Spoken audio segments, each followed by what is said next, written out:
we have Kay Murray, Luis Miguel Echegaray, and Janusz Michalik here with you. A little later, we're going to be joined by Rob Dawson as well. And all the focus as we begin will be on that game that we saw yesterday between Chelsea and Man City. We'll look ahead to the game between Manchester United and Everton, a big weekend of FA Cup action coming. And we're going to talk about Mikel Arteta's antics on the side of the pitch, whether you like it, whether you loathe it. We'd love to know. It is great to have you back, LME. I know you've already been back on the show here, but I have not been back with you. Have you been enjoying what you've seen since the return of the Premier League? I've just missed you so much, Kay Murray. I just kept talking to my wife, Jen. When am I going to get on with Kay Murray once again? And so, it's just a pleasure to be back. Happy New Year. I have already introduced myself to Janusz in 2023. So I say to you, my Borough sister, Happy New Year. Happy New Year, everybody. And of course, Janusz, we've already been picking apart the Premier League on PL Express. We're always happy to do so, and you always do a great job of that. So let's start with your initial observations after last night's game, and we'll take the Chelsea angle first, if you don't mind, Janusz. Oh, Chelsea game. I think, I don't know if it was good when you lose a game, but it was much better than we all thought, wasn't it? Right? I mean, this is first and foremost, this is not the game probably to hammer Chelsea or even Graham Potter. We can talk about him, in the longer term, but I think they've acquitted themselves very well.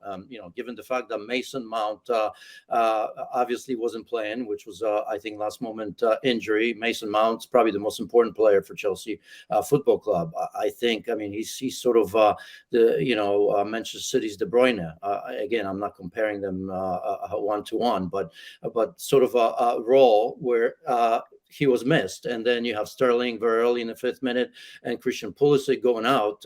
I think even with Sterling going out, Manchester City at the very least knew that there's nothing on that bench for the most part that's going to come in and hurt them. Chukwuemeka, I think, was positive. I think he hit the post and all that. But psychologically, I think Manchester City knew that after the debacle that was the first half, that they were eventually going to find a way.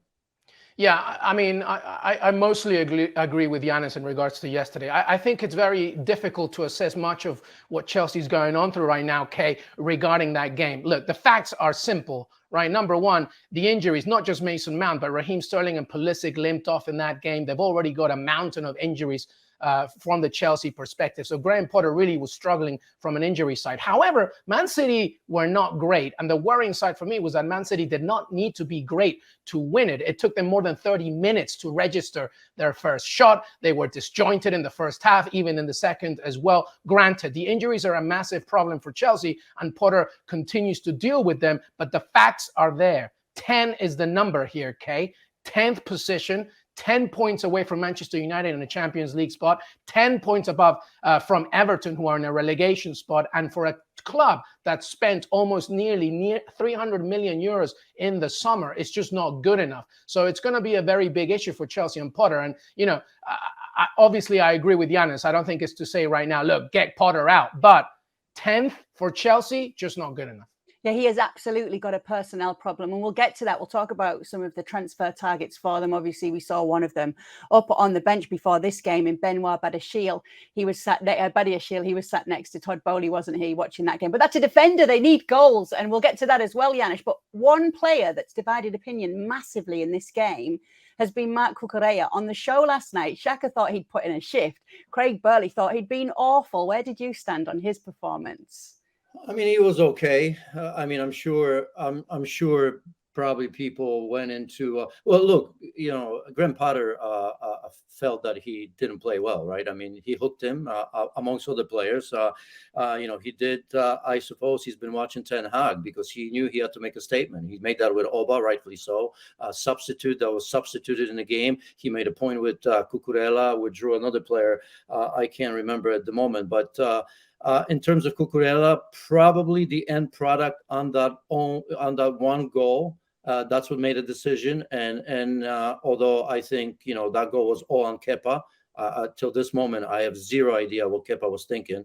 He was probably a foot or 2 feet away from that ball. You could see that he went for it and somehow stopped. He did that again in the second half when Erling Haaland almost tapped it in, which just got there late 2 yards away from goal. So that goes on Kepa, although I understand why Cucurella, because Cucurella needs to finish the play, just like anybody else. You can't think that maybe your goalkeeper is going to get you out of trouble. So I can understand that. I thought he was indifferent. I don't think he was horrible, but I don't think he was good, because ultimately, even if I think that Kepa made a mistake there, Cucurella has to make sure that Mahrez doesn't tap that in on the far post. You were talking about the players that got taken off at that time. The other player was Aubameyang. There was a couple of substitutions, Ziyech as well. And the reason I bring this up, Janusz, because Aubameyang just highlights the problem of the need for a striker here at Chelsea. Yeah, I mean, look, we've been here before. There was a little bit of a bounce at Barcelona when he first got there. I think, when Robert Lewandowski presence there, he knew he was going to play. I can't make, I think this is a personality issue as well. I don't like his body language. There's nothing I like about him. He's playing the highest level of football, and he looks like the game owes him something, and he's always unhappy. And yet when he does get the chances, he never delivers. Take away the good Arsenal days, and then, of course, conflict with Arteta, who couldn't wait to get rid of him. I don't understand players like that. I really don't, because I know how much of a privilege it is to play that game. I've been able to do it, but I always wish I was able, or I was good enough to do it at that level. And if I ever got there, my goodness, I'd be happy with just about anything. I know it's easier said than done. Everybody wants to play. Everyone wants to be the number one. Everyone wants to be the first choice every game, but that's not possible. But, when it comes to Aubameyang, I feel like this was another great chance. How many benefits of the doubt are you going to get? How many big clubs are you going to be on to underperform in such way? So I have zero issues with Potter taking him off, especially that, in the time on the pitch. I think he found himself in a penalty area of the opposition once, maybe touched the ball 12, 13 times. That's just not good enough. Yeah, I totally agree with Janusz in every single way. Pierre-Emerick Aubameyang, obviously, we know of the talent that he has given to the Premier League and beyond, but there is an attitude, there's a personality issue, and it was clearly seen with Arteta and Arsenal as one of the main reasons why he left in the first place. And what worse way to bring on a player and then take him out immediately, knowing that he wasn't doing exactly what you wanted from him. Listen, this is bigger than Aubameyang, though, and to your point, Kay, this is a representation of what Chelsea are going through right now. I feel like sometimes Chelsea, specifically now under Todd Boehly, they're just trying to throw money to the situation and trying to solve a position without clearly thinking about it. Yes, there are many issues for Chelsea from an injury perspective, but there really needs to be a much clearer direction when it comes to who you want to bring to the club and how you want to play. Mm-hmm. Well, follow up there then, Luis, on that one, because there's the whole Enzo Fernandez talk at the moment. And we were just saying on last night's show that it does feel as though their transfer policy is pretty chaotic. You're saying they're ready to throw money at things. Now, the money that's being asked for Enzo Fernandez, his release clause, you're talking about 120 million euros. It's way up there. And Benfica would let him go for that. They obviously don't want to let him go for less than that, but they're not willing to throw that full money for him. Yeah, the Enzo Fernandez story, by the way, is absolutely catastrophic in so many ways. And Roger Schmidt, the manager of Benfica, has already come out and shown his frustration because, first of all, Benfica have a game tonight. Enzo Fernandez is not in the squad at all. Mainly because Enzo Fernandez has basically said, I want to play for Chelsea because Chelsea have thrown the proverbial apple in front of my face saying that we want you. Todd Boehly has said, yes, we're going to get you in. But to your point, Rui Costa has said, the president of Benfica has said, we're not letting him go for anything less than the release clause. So you got to pay up, right? And Chelsea have said to Enzo Fernandez, yes, we're going to do that. That hasn't been the case. They've offered about 80 to 85 million plus a few players. That's not what Rui Costa wants. So now Enzo Fernandez is not playing. Chelsea right now are not communicating with Benfica for Enzo Fernandez, and Schmidt, the Benfica manager, doesn't have his Argentinian to play for. It's an absolute mess. Yeah, Schmidt is very annoyed. And obviously, Enzo Fernandez has very much been unsettled. The coach has said so himself. Listen, we're going to bring in Rob Dawson to get the Man City angle. But before we do that, I hear that he's coming in two-footed with a take on Chelsea after last night's game. Oh, you've set me up for a massive fall there, Kay. I said off camera that Graham Potter is beginning to look like a Brighton manager trying to manage Chelsea. And what I mean by that is that he's obviously a very, very good coach, but he seems to be struggling under the spotlight a little bit. That he's in a position where every single decision, every single comment is analysed to the nth degree, and he seems to be sinking a little bit. I saw his interview before the game last night, and he's talking about maybe try and make things hard for City, and we'll see what happens. That's fine if you're a Brighton manager, but he's manager of Chelsea. Chelsea at home at Stamford Bridge, whoever they play need to be on the front foot and impose themselves on the game. And clearly City are a very good side, but I can only imagine Chelsea fans listening to that pre-match interview and thinking, we are in for it here. We're not. The manager is not talking like a man who thinks that his team are going to win, and that's going to have to change because Chelsea, obviously they're 10th in the league, they're 10 points off the top four. Ultimately at some stage, Graham Potter is going to have to be challenging for trophies, challenging for the Premier League title, and at the moment, it just doesn't sound like a guy who thinks that his team are capable of that. Can I offer a different view here, maybe? Please do. I disagree to a degree because we don't know ultimately if Potter's going to be the man, but I disagree slightly on the lack of direction and just throwing money at it. Okay, they're spending money, but I think the difference here is that this is not Roman Abramovich's team, right? I mean, there's clearly direction in terms of a rebuild, soft or however you want to mention at Chelsea, and they're spending money. I agree with the fact that they need a striker first and foremost. But if you look at Enzo Fernandez, you look at Badiashile, you look at some of the young players, this is clearly the direction from Todd Bowley to change the way Chelsea has operated in the past. And they're betting on younger players, and they probably recognize the fact that by doing so, this is not going to be what used to happen. The managers get let go the moment the Champions League or title slips away from them. Now we can argue if Graham Potter with this new direction, new idea is the right man long term.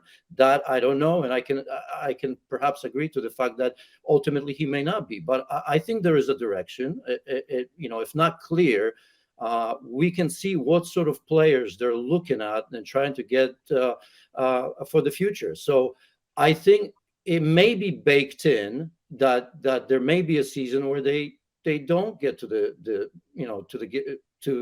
Champions League. And I think I've said this before.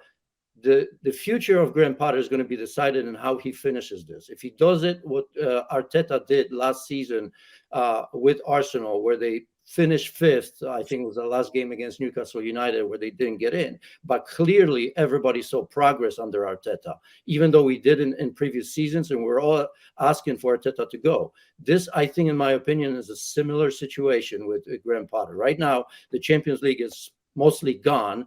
And if Graham Potter gets this team together and finishes strong, then perhaps he has a future. If he doesn't, then there will be a change. But I think there's been a massive change at Chelsea, and we're looking at a different project.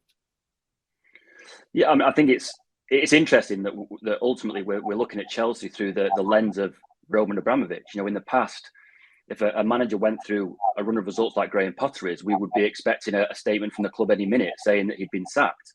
Ultimately, we don't know what Todd Bowley is thinking because we've got a very, very small sample size. We're judging him on a couple of months since taking over in the summer.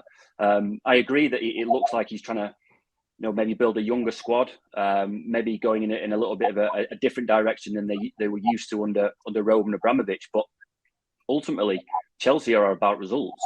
Their fan bases are used to winning trophies season after season, and they're used to a turnover of players, a turnover of managers not really affecting that. They're actually one of the clubs in the world who have kind of gone against that. The knowledge really is that if you stick with a manager, eventually it comes good. Well, Chelsea have gone against that, and whoever they've had in charge has tended to win.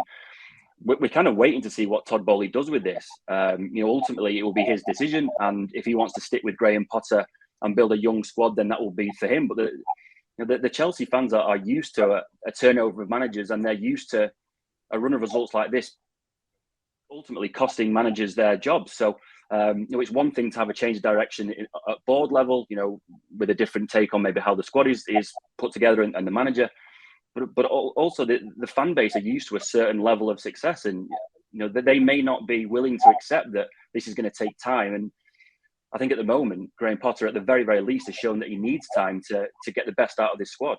Yeah, I'm with Rob Dawson here. I think that there is a direction, but it's misdirected. It's short, it's clear, and it keeps changing. We have to remember something, that Todd Bowley is coming from the world of U.S. sports, specifically baseball, being, from his experience with the Dodgers. The Premier League, European football is something totally new to him, and that is very evident right now. I agree. I think that Potter obviously will get his time, and we need to remember the injuries because it's a massive list. But I think the Enzo Fernandez example is a perfect way to describe this. Enzo Fernandez is a fantastic player.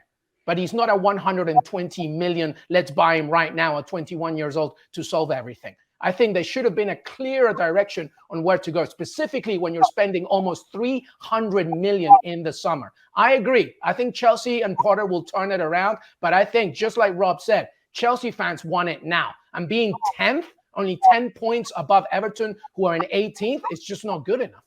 Well, let's get on to Man City, because that's why we want to get your take on this, Rob. Talking about turning things around, Pep Guardiola definitely did that yesterday, and he was saved by the bench. He was. Well, he saved himself, because I think he probably picked the wrong team to start the game. You know, we're used to Pep Guardiola occasionally dropping these sort of tactical masterclasses before games, and you look at a team sheet and think, I've got no idea what he's trying to do here. And last night was one of them. You know, switching to three at the back with wing backs pushed very, very high. You know, Bernardo Silva almost playing as a centre half, picking up the ball so deep.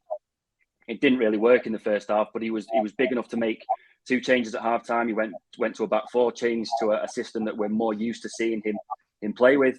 And in the second half, they were by far the better team. And really, you know, when Mahrez scored, it felt like it was a matter of time before the ball went in and City took the lead. Obviously, it helps when you've got players like Jack Grealish and Riyad Mahrez to come off the bench, something that clearly Chelsea didn't have when they needed to chase the game and find a goal. But it's a massive, massive win for City. Coming off the back of a disappointing result against Everton, seeing that gap with Arsenal at the top of the table open up to 8 points. Arsenal obviously dropped points the night before against Newcastle.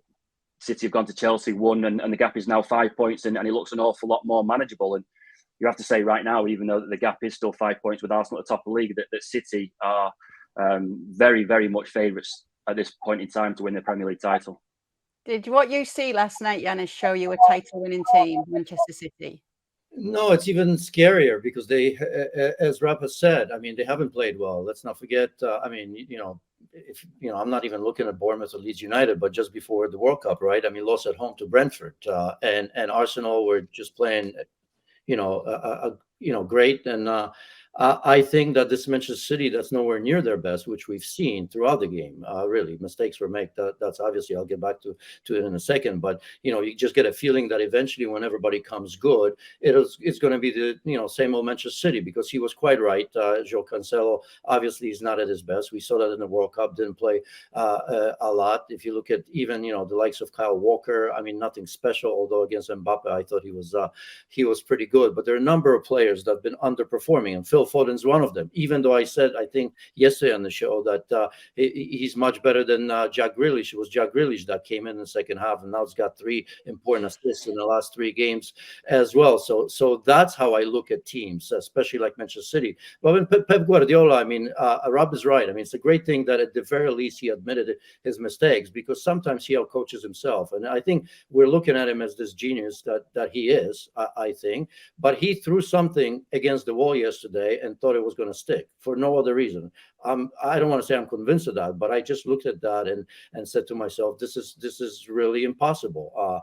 He did it because he can, and he also knows that he's got the sort of players that when he does go to the bench, it can change things, and that's exactly what happens. And he knew perfectly well that Chelsea, as I've said, after those early injuries, had really nothing to go to in the second half. So he probably knew that it's going to be easily fixed, even if it doesn't work.